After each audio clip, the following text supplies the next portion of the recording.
Hi guys, welcome back to my channel with another video. तो यार आ चुका हूँ एक और नई वीडियो के साथ वापस। देखिए, जो हमारी उत्तराखंड ज्योग्राफी की सीरीज चल रही है उसमें आज हमारा अगला टॉपिक होगा वन संबंधी आंदोलन। ठीक है, तो इससे पहले हमने काफ़ी सारे टॉपिक कंप्लीट कर दिए हैं। आज हम वन संबंधी जितने भी आंदोलन हुए थे उत्तराखंड में उनको देखते हैं। तो सबसे ज़्यादा इम्पोर्टेंट है रवाई या तिलाड़ी वन आंदोलन जिसको बोला जाता है।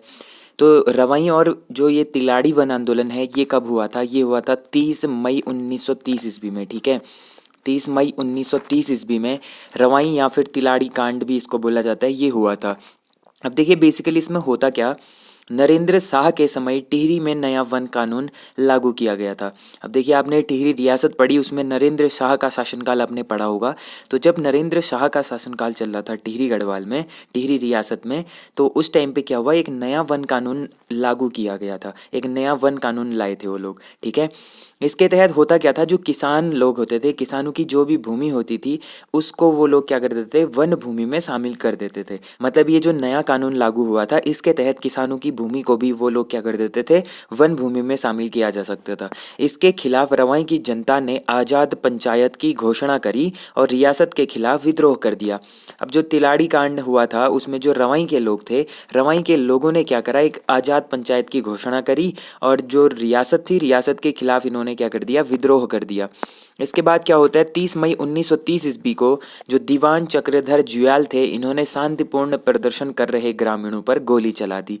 अब देखिए, जो रवाई के लोग थे, रवाई के लोगों ने क्या करा, तिलाड़ी नामक एक जगह थी, तिलाड़ी नामक जगह पर इकट्ठा होकर उन्होंने धरना प्रदर्शन किया कि आपने ये जो नया कानून लागू किया है ये इसको हटाओ। मतलब ये जो नया भूमि कानून है इसमें बदलाव करो, क्योंकि उनकी किसानों की जो भी भूमि थी उसको भी उन्होंने वन भूमि में शामिल कर दिया। अब वन भूमि क्या होगी, जो भी वहाँ की सरकार होगी उसके अंतर्गत आएगी। उस भूमि से वो लोग, उस वनों से वो लोग कुछ भी अपना जैसे चारा है, लकड़ियाँ, वो नहीं ला सकते थे। तो ग्रामीण इससे काफ़ी ज़्यादा परेशान होकर इन्होंने तिलाड़ी नामक जगह पर रवाई के लोगों ने क्या करा, आंदोलन शुरू कर दिया था। ये चुपचाप वहाँ पर आंदोलन कर रहे थे। उस टाइम पे जो नरेंद्र शाह थे ये टिहरी में नहीं होते, वो कहीं बाहर गए होते हैं, कुछ कामों से, कुछ कारणों से बाहर गए होते हैं। तो उस टाइम पे जो भी वहाँ का राज सत्ता थी वो दीवान चक्रधर जुयाल संभाल रहे थे।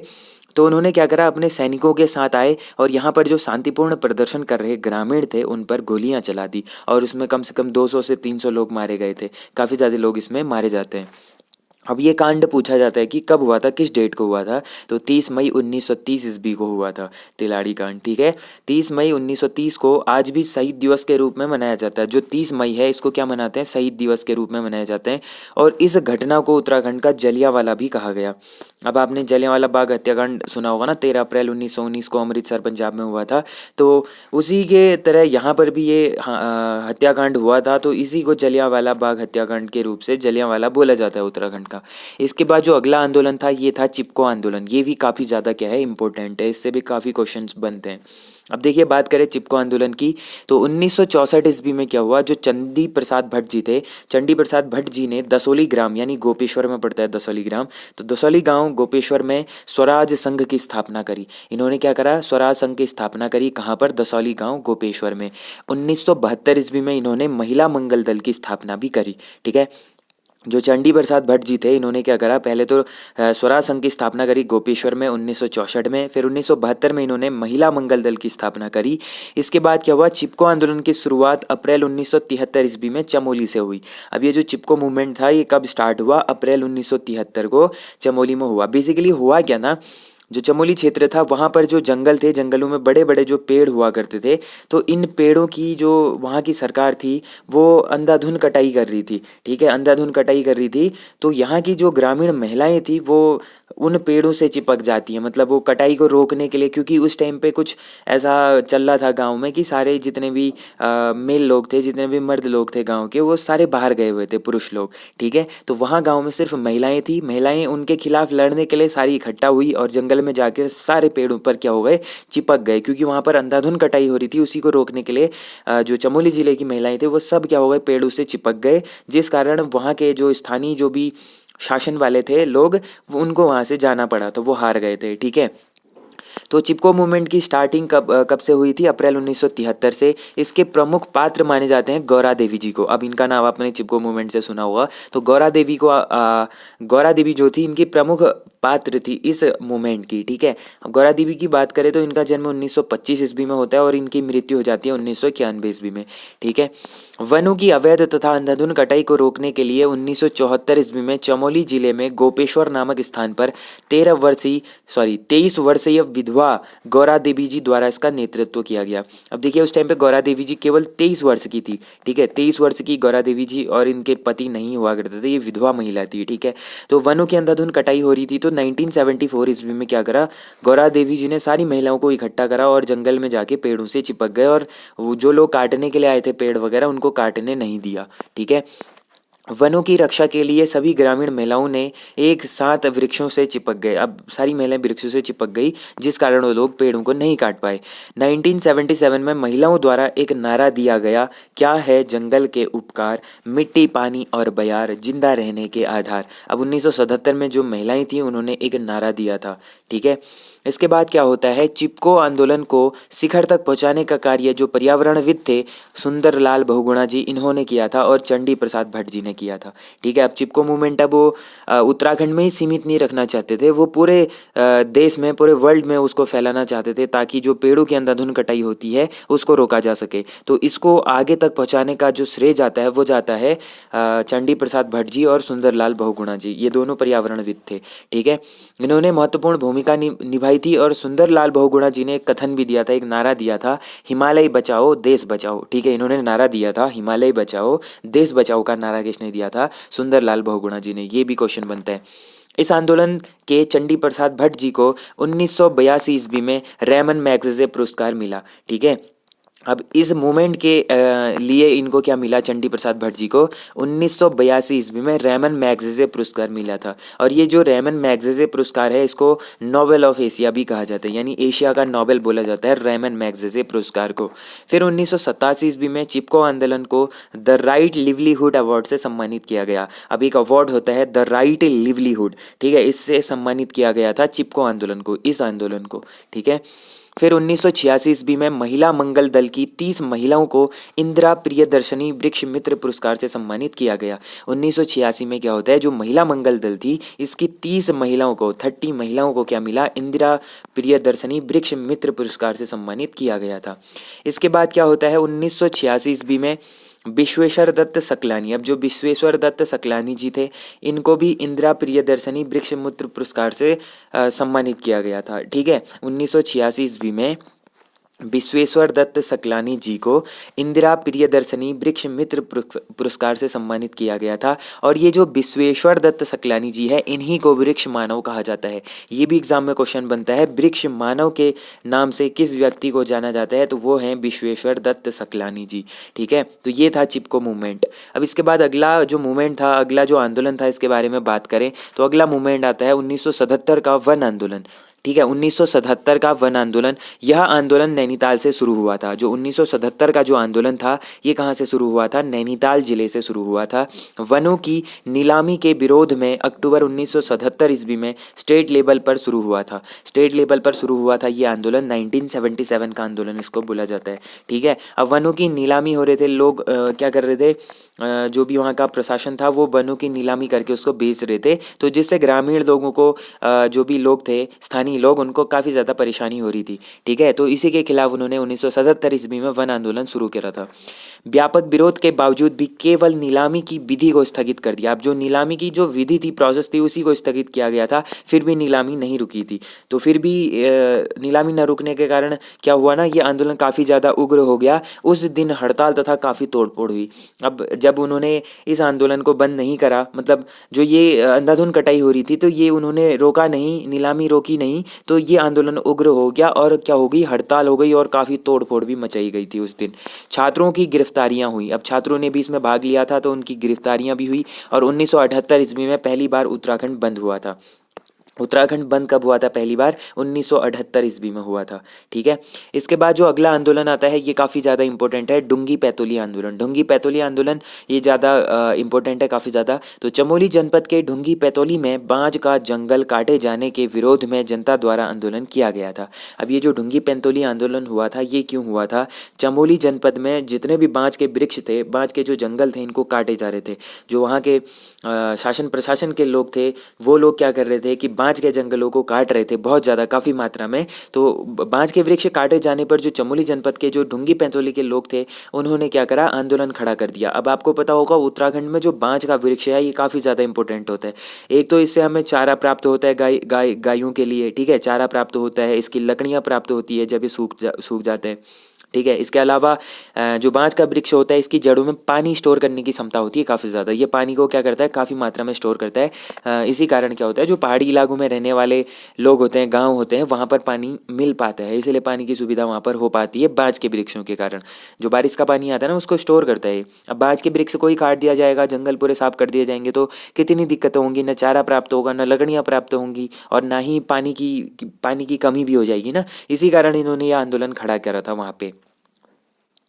इसके बाद क्या होता है, यहाँ के जंगल को सरकार ने उद्यान विभाग को हस्तांतरित कर दिया था। अब यहाँ के जो जंगल थे ना, सरकार ने क्या करा, उसको उद्यान विभाग होता है जो, यानी जो नेशनल पार्क्स होते हैं उनके उस विभाग को इन्होंने ये हस्तांतरित ट्रांसफ़र कर दिया, उनको सौंप दिया था ये जंगल। तो फिर क्या होता है, महिलाओं के विरोध के बाद सरकार को अपना फैसला वापस लेना पड़ा था। अब जब महिलाओं ने काफ़ी ज़्यादा विरोध करा, आंदोलन को और ज़्यादा तीव्र उग्र करा था, ज़्यादा आंदोलन करा, तो उसके कारण जो उद्यान विभाग था, यानी जो नेशनल पार्क से डिपार्टमेंट होता है, उनको दिया था पहले तो सरकार ने, हस्तांतरित किया था ना ट्रांसफ़र, तो इनको फिर ये अपना फैसला वापस लेना पड़ा था। इसके बाद जो अगला आंदोलन आता है इसको हम लोग जानते हैं पानी राखो आंदोलन, और ये भी काफ़ी इंपॉर्टेंट है। पानी राखो आंदोलन की शुरुआत होती है 80 के दशक में उफरैं खाल पौड़ी से। ठीक है ना, उफरैं खाल नामक जगह है पौड़ी में, वहाँ से शुरुआत होती है इसकी। कब होती है? 1980 में, 1980 ईस्वी में उफरैं खाल पौड़ी से इसकी शुरुआत होती है। अब जो पौड़ी गढ़वाल के युवा थे, पौड़ी के युवाओं द्वारा ये शुरू करा गया था। ठीक है, 80 के दशक में उफरैं खाल पौड़ी गढ़वाल के युवकों द्वारा इसको शुरू किया गया था। पानी की कमी को दूर करने के लिए ये आंदोलन चलाया गया था, यानी पानी राखो आंदोलन मतलब पानी की कमी को दूर करने के लिए ये आंदोलन चलाया गया था। इस आंदोलन के सूत्रधार माने जाते हैं उफरैं खाल के शिक्षक सच्चिदानंद भारती जी को। ठीक है, उफरैं खाल के एक शिक्षक हुआ करते थे सच्चिदानंद भारती जी, इनको इसके सूत्रधार माने जाते हैं। सच्चिदानंद भारती जी ने क्या करा, दूधातौली लोक विकास संस्थान का गठन किया। ठीक है, दूधातौली लोक विकास संस्थान का गठन करा। इस क्षेत्र में जन जागरण और सरकारी अधिकारियों पर दबाव बनाकर कटाई को रुकवाया। अब इन्होंने सरकारी जो अधिकारी थे इन पर प्रेशर डाला और कटाई को रोक दिया था सच्चिदानंद भारती जी ने, क्योंकि इन्होंने क्या करा था, दूधातौली लोक विकास संस्थान की स्थापना करी थी जो भी वहाँ के स्टूडेंट्स थे उनके साथ। अब तक इस आंदोलन के तहत बच्चों, नौजवानों व महिलाओं ने 15 लाख से अधिक पेड़ लगा दिए थे। ठीक है, पानी राखो आंदोलन बेसिकली था क्या, पानी की कमी को, गढ़वाल में पानी को पानी कहा जाता है, तो पानी की कमी को यानी पानी की कमी को दूर करने के लिए आंदोलन चलाया और 15 लाख से अधिक पेड़ लगाए थे सभी ने मिलकर। ठीक है, इसके बाद अगला आंदोलन है रक्षा सूत्र आंदोलन। ठीक है, अब ये रक्षा सूत्र आंदोलन की शुरुआत होती है 1994 ईस्वी में, 1994 को इसकी शुरुआत होती है 1994 में। ठीक है, टिहरी गढ़वाल से शुरुआत होती है इसकी, भिलंगना क्षेत्र से। ठीक है, टिहरी गढ़वाल के भिलंगना क्षेत्र से इसकी शुरुआत होती है।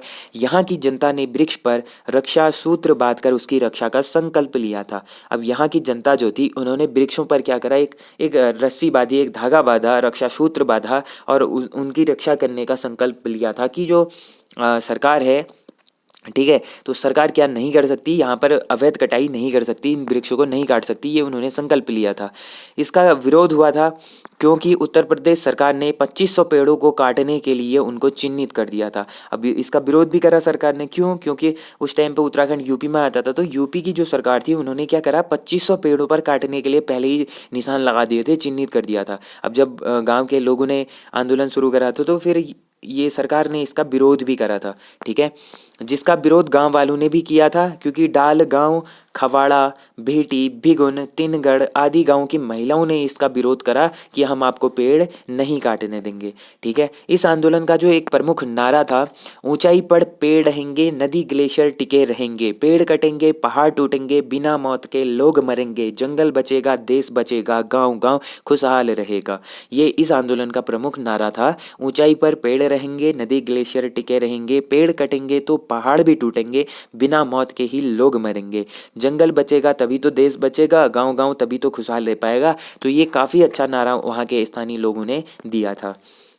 इसके बाद जो अगला आंदोलन है, इसको हम लोग देखते हैं। तो अगला आंदोलन हम लोग जानते हैं इसको झपटो छीनो आंदोलन के रूप में। ठीक है, इसको हम लोग कहते हैं झपटो छीनो आंदोलन। अब नाम से ही आपको पता चल रहा होगा, झपटो और छीनो आंदोलन। तो इसकी शुरुआत कहाँ से होती है? इसकी शुरुआत देखिए 21 जून 1998 ईस्वी में इसकी शुरुआत होती है। ठीक है, 21 जून 1998 ईस्वी में क्या होती है, इसकी शुरुआत होती है। अब जो लाता गाँव था, लाता गाँव में धरना प्रदर्शन किया गया था। ठीक है, लाता गाँव में इसका धरना प्रदर्शन हुआ था 1998 में। रैणी, लाता, तोलमा आदि गांवों की जनता ने वनों पर परंपरागत हक के लिए नंदा देवी राष्ट्रीय उद्यान का प्रबंधन ग्रामीणों को सौंपने के लिए प्रदर्शन किया था। अब जो रैणी गांव है, लाता गांव है, तोलमा गांव है, ये सभी चमोली के गांव हैं। तो यहाँ की जो जनता है, जनता ने क्या करा, वनों पर परंपरागत हक के लिए जो नंदा देवी राष्ट्रीय उद्यान है, इसका जो प्रबंधन है, इसको ग्रामीणों को सौंपने के लिए प्रदर्शन किया था। ठीक है, 15 जुलाई को क्या होता है, समीपवर्ती गांवों के लोग अपने पालतू जानवरों के साथ नंदा देवी नेशनल पार्क में घुस गए। अब उन्होंने क्या करा कि या तो तुम नंदा देवी नेशनल पार्क का जो भी क्या कहते हैं प्रबंधन होता है वो ग्रामीणों को सौंप दो।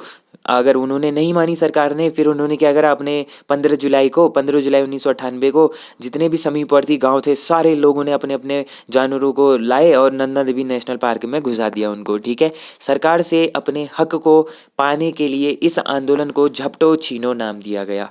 ठीक है, झपटो छीनो का मतलब कि अब तुम हमें हमारा हक नहीं दे रहे, तो हम जबरदस्ती उसको झपट के छीन के आपसे छीन लेंगे, यानी ले लेंगे। ठीक है, इसीलिए इसको झपटो छीनो आंदोलन किया गया था। इसके बाद अगला आंदोलन आता है मैती आंदोलन। मैती आंदोलन की शुरुआत 1996 ईस्वी में होती मैती आंदोलन की शुरुआत 1996 ईस्वी में होती है। मैती का अर्थ होता है माइका। ठीक है, कुमाऊं गढ़वाल क्षेत्र में मैती का मतलब होता है माइका। मैती आंदोलन के जनक माने जाते हैं कल्याण सिंह रावत जी को। ठीक है, कल्याण सिंह रावत जी को इसके जनक माने जाते हैं। ग्वालदम इंटर कॉलेज के ये अध्यापक हुआ करते थे। ठीक है, ग्वालदम इंटर कॉलेज है जो, उसके अध्यापक हुआ करते थे कल्याण सिंह रावत जी। इन्होंने क्या करा था, स्कूल शिक्षा भ्रमण के दौरान छात्राओं को, ठीक है, वनों की देखभाल के लिए तल्लीनता से जुटे देखकर इनके मन में ख्याल आया कि युवतियां बेहतर ढंग से पर्यावरण संरक्षण कर सकती है। अब आपने उत्तराखंड की हिस्ट्री में, उत्तराखंड की जितनी भी वनों से रिलेटेड हिस्ट्री हुई, उसमें जो वनों को बचाने के लिए, पेड़ों को बचाने के लिए जो अग्रणी भूमिका निभाई थी, वो महिलाओं ने ज़्यादा निभाई थी। पुरुषों से ज़्यादा महिलाएं आगे आई थी। चाहे वो क्या कहते हैं, चिपको आंदोलन था, या मैती आंदोलन है, झपटो छीनो आंदोलन है, कोई भी आंदोलन है, उसमें अग्रणी जो भूमिका निभाई थी, ये महिलाओं ने निभाई थी। अब क्या होता है, जो क्या कहते हैं, ग्वालदम इंटर कॉलेज के अध्यापक थे कल्याण सिंह रावत जी, ये अपनी छात्राओं को लेकर, ठीक है, छात्राओं को लेकर, स्कूल की छात्राओं को लेकर वनों की जो एक स्कूल शिक्षा भ्रमण होता है ना, कि मतलब भ्रमण में लोग, मतलब बच्चों को, मतलब जो टीचर लोग होते हैं वो बच्चों के साथ ऐसे घूमने जाते हैं, जंगलों की सैर करते हैं, जंगलों में देखते हैं, या इधर उधर ऐसे खेतों में, बहुत सारी जगह ऐसे घूमते हैं। तो वो भ्रमण हो रहा था। तो भ्रमण में जब ये जंगलों में जो छात्राएं थी, ये वनों की अच्छे से देखभाल करी थी। जो पेड़ थे, पेड़ लगा रहे थे, छोटे छोटे पौधों को उखाड़ कर अच्छी जगह पे लगा रहे थे, पेड़ों के अच्छे से देखभाल कर रहे थे। तो ये जो तल्लीनता देखी उन्होंने, शिक्षा कल्याण रावत जी ने, तो इन्होंने देखा कि यार ये छोटी छोटी बालिकाएं कितने अच्छे तरीके से पूरे वनों का, यानी जंगलों का देखभाल कर रही है। तो ये मतलब देख कर उनके मन में एक ख्याल आया कि जो ये युवतियां हैं, इतने बेहतर ढंग से पर्यावरण का संरक्षण कर सकती हैं। तो इसके बाद इन्होंने क्या करा, इनके लिए मैती आंदोलन की शुरुआत करी। अब ये मैती आंदोलन था क्या, मैती आंदोलन की इन्होंने शुरुआत करी तो इसका उद्देश्य होता था कि इसके तहत विवाह समारोह के दौरान वर वधु द्वारा पौधारोपण किया जाता है। मतलब ये जो मैती आंदोलन था, इसमें क्या होता है, जिस दिन विवाह होगा, विवाह समारोह के दौरान जो भी वर वधु होंगे, दूल्हा दुल्हन, ये क्या करेंगे, वृक्षारोपण करेंगे, यानी पेड़ पौधे लगाएंगे। और उनकी रक्षा और देखभाल करने का श्रेय किसे जाएगा, मायके वालों को, यानी जो मायके वाले होंगे वो इनकी रक्षा करेंगे, देखभाल करेंगे।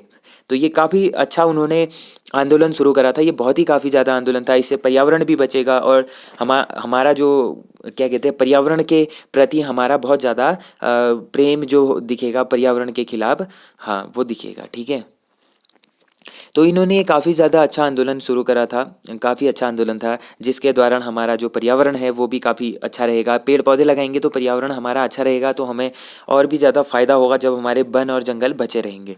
ठीक है, तो ये कुछ 8-9 आंदोलन थे जो हमारे वनों से रिलेटेड थे उत्तराखंड में, तो काफ़ी ज़्यादा इंपॉर्टेंट थे, इनको हम लोगों ने देख लिया। अब इसके बाद जो अगला टॉपिक आता है, इसको हम लोग कहते हैं राज्य के प्रमुख बुग्याल। ये जो टॉपिक है ये भी काफ़ी इंपॉर्टेंट है, एक क्वेश्चन कभी ना कभी इससे ज़रूर पूछा जाता है।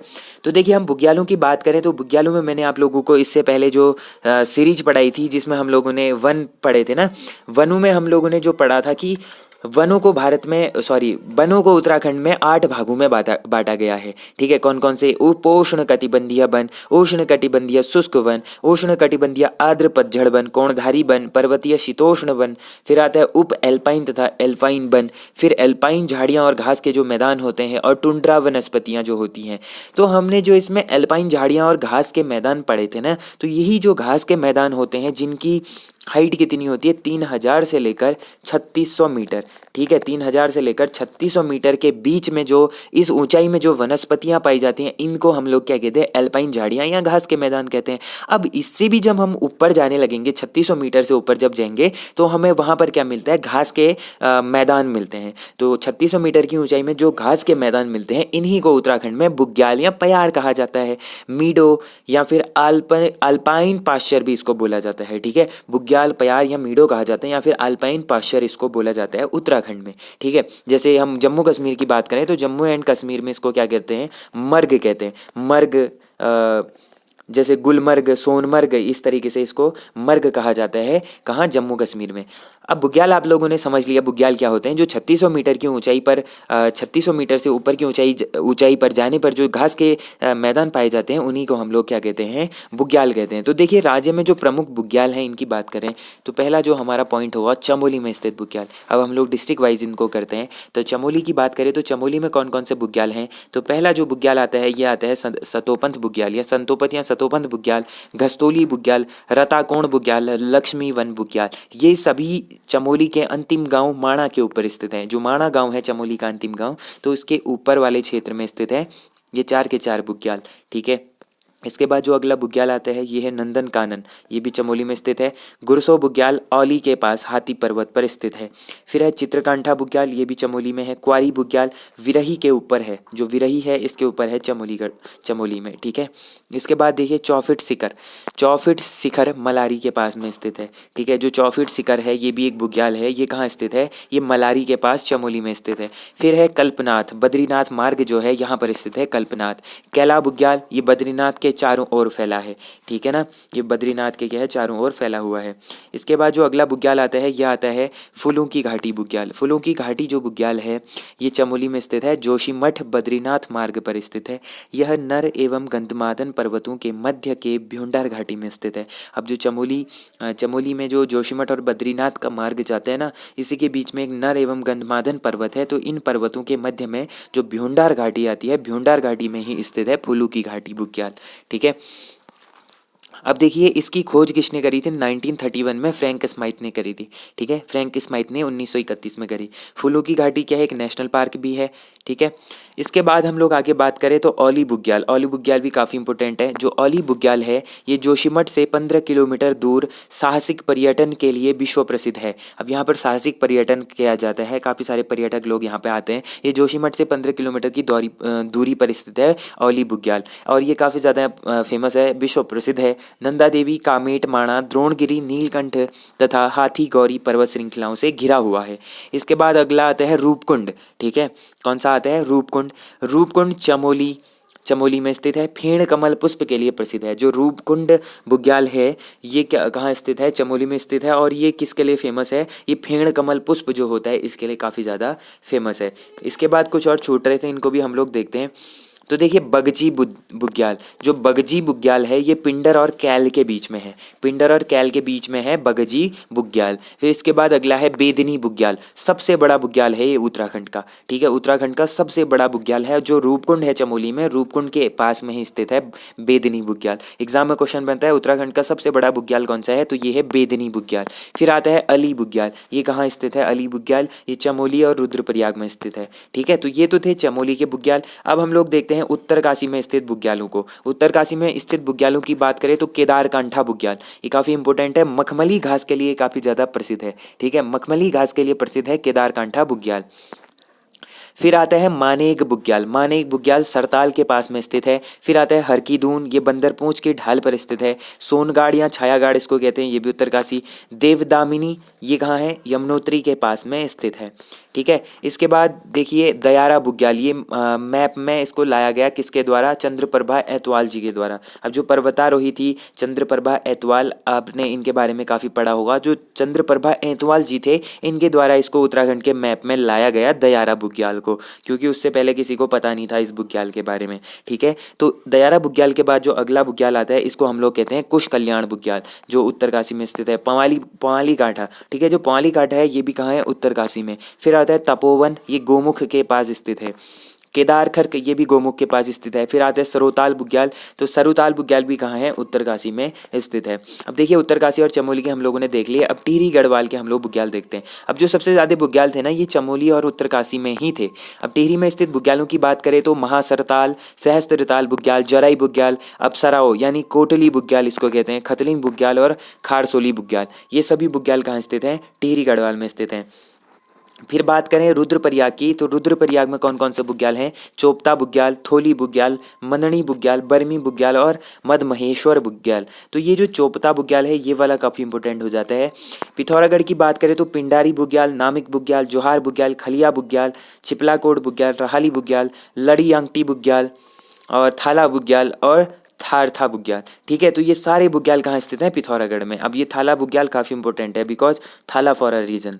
ठीक है, इसके बाद देखिए अब ये तो हमारे बुग्याल थे, इतने ही बुग्याल हैं, 4-5 ही डिस्ट्रिक्ट में बुग्याल पाए जाते हैं। ठीक है, बाकी तो सिटीज़ जैसे देहरादून है, हरिद्वार है, सिटीज़ वाले एरिया हैं, तो यहाँ पर पहाड़ हैं ही नहीं उतने बड़े बड़े, तो बुग्याल कैसे होंगे, 3600 मीटर की ऊंचाई के बाद ही तो बुग्याल पाए जाते हैं ना। तो ये 4-5 डिस्ट्रिक्ट ऐसे हैं जहाँ पर बुग्याल पाए जाते हैं। इसके बाद अगला जो टॉपिक है इसको भी आज हम लोग कर लेते हैं। ये ज़्यादा बड़ा टॉपिक नहीं है, छोटा सा टॉपिक है, उत्तराखंड के नेशनल हाईवेज़। अब जो नेशनल हाईवेज़ होते हैं उत्तराखंड में कौन कौन से नेशनल हाईवेज़ आते हैं, यानी राष्ट्रीय राजमार्ग। ठीक है, राष्ट्रीय जो राजमार्ग हैं इनके बारे में हम लोग देखते हैं। तो पहला जो राष्ट्रीय राजमार्ग है NH7। ठीक है, NH7 जो है ये अंबाला हरियाणा से लेकर पोंटा साहिब, देहरादून और ऋषिकेश, श्रीनगर, रुद्रप्रयाग, कर्णप्रयाग, बद्रीनाथ, माणा तक ये आता है। ठीक है, नेशनल हाईवे 7 जो है ये अंबाला हरियाणा से होते हुए पोंटा साहिब, फिर वहाँ से देहरादून, देहरादून से ऋषिकेश, ऋषिकेश से श्रीनगर पौड़ी गढ़वाल, वहाँ से रुद्रप्रयाग, फिर कर्णप्रयाग चमोली से होते हुए बद्रीनाथ जो अंतिम गाँव है माणा, यहाँ तक ये नेशनल हाईवे 7 जाता है। अब ये कभी कभी चेंज होते रहते हैं, पता नहीं क्या कि हर बुक में आप लोगों को अलग अलग यहाँ पर डिटेल दी रहती है। अब जो सबसे बड़ा जो नेशनल हाईवे है ये इसी को बोला जाता है। ठीक है, उत्तराखंड का सबसे बड़ा नेशनल हाईवे कौन सा है उत्तराखंड में, तो ये है नेशनल हाईवे 7 NH7। अब किसी बुक में आपको कुछ और भी देखने को मिलते हैं। तो देखिए NH107 की बात करें तो NH107 रुद्रप्रयाग से गौरीकुंड तक जाते हैं। NH107A की बात करें तो ये गोपेश्वर से ऊखीमठ तक जाते हैं। NH307 की बात करें तो छुटमलपुर से देहरादून, ये सबसे छोटा नेशनल हाईवे है। जो छुटमलपुर से देहरादून तक जाता है ये सबसे छोटा नेशनल हाईवे है। कौन सा, ये है NH307। ठीक है, अब कहीं पर आपको NH30 भी देखने को मिलता है। अब देखिए इसके बाद अगला जो नेशनल हाईवे है ये 507, ये विकास नगर से होते हुए कालसी होते हुए बड़कोट तक जाता है। फिर NH 707, ये पोंटा साहिब से राजवन, राजवन से त्योणी देहरादून, देहरादून से हाट कोटली हिमाचल प्रदेश तक जाता है। इसके बाद जो अगला नेशनल हाईवे है ये है 707A, ये त्योणी से चक्राता, चक्राता से मसूरी, मसूरी से चंबा, चंबा से नई टिहरी, नई टिहरी से मलेथा, मलेथा तक होता है। फिर अगला है NH9 सितारगंज, सितारगंज से खटीमा, खटीमा से टनकपुर, टनकपुर से पिथौरागढ़, पिथौरागढ़ से लेकर डीडीहाट के अस्कोट तक ये NH9 ये रोड जाती है, ठीक है, नेशनल हाईवे। NH 109 कहाँ से कहाँ तक है? रुद्रपुर से हल्द्वानी, हल्द्वानी से नैनीताल, नैनीताल से रानीखेत, रानीखेत से गैरसैंण, गैरसैंण से कर्णप्रयाग तक ये नेशनल हाईवे स्थित है, ठीक है। फिर NH 34 की बात करें तो ये मेरठ से बिजनौर, बिजनौर से फिर हरिद्वार, हरिद्वार से ऋषिकेश, ऋषिकेश से चंबा, चंबा से धरासू, धरासू से गंगोत्री तक ये नेशनल हाईवे जाते हैं। फिर है नेशनल 134, तो ये धरासू से बड़कोट, बड़कोट से फूलचट्टी, फूलचट्टी से यमुनोत्री तक ये नेशनल हाईवे जाते हैं। फिर है नेशनल हाईवे 309, ये काशीपुर से रामनगर, रामनगर से थलीसैंण तक होता है। फिर है नेशनल हाईवे 309A, ये अल्मोड़ा से बागेश्वर, बागेश्वर से गंगोली हाट तक ये नेशनल हाईवे जाता है। फिर इसके बाद अगला जो नेशनल हाईवे है ये है 309B, ये अल्मोड़ा से पनार यानी पिथौरागढ़ का एक क्षेत्र है पनार, यहाँ तक जाता है। फिर नेशनल हाईवे 334, ये पुरकाजी यूपी से लेकर लक्सर रुड़की तक, लक्सर से रुड़की तक जाता है। फिर नेशनल हाईवे 534, ये नजीबाबाद यूपी से लेकर कोटद्वार, कोटद्वार से पौड़ी, पौड़ी से श्रीनगर तक जाता है। फिर है नेशनल हाईवे 734, ये काशीपुर से नजीबाबाद यूपी तक जाता है। फिर है नेशनल हाईवे 344, ये रुड़की से लेकर सहारनपुर, सहारनपुर से लेकर पंचकुला तक। फिर है नेशनल हाईवे 30, ये जहानाबाद यूपी से लेकर सितारगंज तक जाता है। अब कोई इसको सबसे छोटा मानते, किसी बुक में सबसे छोटा नेशनल हाईवे 30 दिया है, कहीं पर सबसे छोटा 307 दिया है, तो आपको याद करना है सारे, ठीक है, जहां जैसा ऑप्शन दिखता है वहां वो टिक करके आना है। अब नेशनल हाईवे 7 सबसे बड़ा है, सबसे छोटा है 307, ठीक है, सबसे बड़ा 7 और सबसे छोटा 307, कहीं कहीं पर 30 भी सबसे छोटा माना जाता है। इसके बाद हम लोग देखते हैं KMOU और GMOU की बात करें तो अब यहाँ पर नेशनल हाईवेज की बात हो रही है, KMOU GMOU को हम लोग समझते हैं। तो देखिए K का मतलब होता है कुमाऊं, M का मतलब मोटर्स, O का मतलब ऑनर्स, U का मतलब union, Kumaon Motors honours union. तो ये जो ये बेसिकली किससे होता है ना, जो बसें चलती होगी ना, KMU बसेस, GMOU बसेस, तो ठीक है, KMOU buses, GMOU buses stand होता है, वहाँ पर से KMOU और GMOU वाली बसेस चलती हैं। तो ये बेसिकली होती क्या है, ट्रांसपोर्ट से रिलेटेड है, ठीक है। तो KMOU की स्थापना होती कब है? 1939 ईस्वी में। GMOU की स्थापना होती है 1941 ईस्वी में, ठीक है। अब आपको कुछ इससे एक्स्ट्रा फैक्ट मैं बताता हूँ। अब ये इससे पूछा जाता है, जैसे जो हमारे उत्तराखंड के 4 धाम है, बद्रीनाथ, केदारनाथ, गंगोत्री, यमुनोत्री। तो जो बद्रीनाथ है, बद्रीनाथ कौन से नेशनल हाईवे पर पड़ता है, ऐसा क्वेश्चन बनता है। तो बद्रीनाथ पड़ता है NH 07, जो सबसे बड़ा नेशनल हाईवे है NH 07, ये बद्रीनाथ में पड़ता है। इसके बाद आता है केदारनाथ, तो केदारनाथ कौन से नेशनल हाईवे पर पड़ता है? NH 107, ठीक है, NH 107 में पड़ता है केदारनाथ। इसके बाद आता है गंगोत्री, तो गंगोत्री पड़ता है NH 34। फिर आता है यमुनोत्री, तो यमुनोत्री पड़ता है NH 134। तो इसको याद करने की ट्रिक कैसी है, आप लोग ऐसे बना लेना, NH ऐसे लिखो, NH 07, फिर लिखना NH 107, फिर NH 34 134। देखिए इनमें क्या कॉमन है, एक 7 है तो 07 है, फिर 34 है, 134 है, ठीक है। तो ये जो 4 नेशनल हाईवे है, इनको याद कैसे करना है आपने? पहला वाला बद्रीनाथ, केदारनाथ, गंगोत्री, यमुनोत्री, ऐसे याद कर लो। बद्रीनाथ, केदारनाथ, गंगोत्री, यमुनोत्री, ये बद्रीनाथ, केदारनाथ, गंगोत्री, यमुनोत्री। तो इस तरीके से चारों जो हमारे धाम हैं वो कौन कौन से नेशनल हाईवेज में हैं, आपको इस तरीके से याद हो जाएगा। तो इस तरीके से हम लोगों ने उत्तराखंड की जो ज्योग्राफी थी उसको कंप्लीट कर दिया है। इसके बाद जो हम आगे स्टार्ट करेंगे, या तो फिर आप लोग कमेंट करके बताना कि आप लोगों को आगे क्या चाहिए, या फिर मैं पॉलिटी कराऊँ, ज्योग्राफी कराऊँ, इंडियन ज्योग्राफी, या फिर हिस्ट्री कराऊँ, या इकोनॉमी कराऊँ, या फिर कोई रीजनिंग, मैथ्स, SI की तैयारी कर रहे हैं ना सब इंस्पेक्टर की, तो उनके लिए मैथ्स और रीजनिंग है। या फिर कोई जैसे क्या कहते हैं लैब असिस्टेंट का एग्जाम भी होने वाला है, काफ़ी सारे एग्जाम है जिसमें साइंस पूछी जाती है, फिजिक्स, केमिस्ट्री, मैथ्स। अगर आप लोगों को वो पढ़ना है तो वो कमेंट कीजिएगा। अगर हिंदी पढ़ना है तो हिंदी भी मेरे पास कंप्लीट नोट्स पढ़े हैं, तो उससे मैं वीडियोज़ बनाऊँगा। तो आप लोग कॉमेंट करके बताना कि अगला जो वीडियो, मतलब अगला जो सीरीज चाहिए आपको, वो किस सब्जेक्ट का चाहिए, ठीक ठीक है। तो ये हमारा उत्तराखंड ज्योग्राफी था जिसको हमने फाइनली कंप्लीट कर दिया है। इससे जितने भी रिलेटेड एमसीक्यूज़ होंगे वो मैं बाद में आपको एग्ज़ाम जो भी एग्ज़ाम होगा उससे कुछ दिन पहले 15-20 दिन पहले मैं एमसीक्यूज़ कराऊँगा, ठीक है। अभी हमने थ्योरेटिकल पूरा पढ़ लिया सेशन थ्रू, अब हम इसके बाद एमसीक्यूज़ करेंगे। तो नेक्स्ट जो भी आपको सीरीज़ चाहिए वो आप कमेंट करके बताना। तो होप करता हूँ आज की वीडियो आपको पसंद आई होगी। वीडियो पसंद आई वीडियो को मेक श्योर लाइक ज़रूर करना। जो लोग चैनल पे नए हैं चैनल को सब्सक्राइब ज़रूर करना। तो मिलते हैं ऐसे इंटरेस्टिंग और अमेजिंग वीडियो के साथ। तब तक के लिए अपना ध्यान रखिए, पढ़ाई करते रहिए। Take care and bye bye.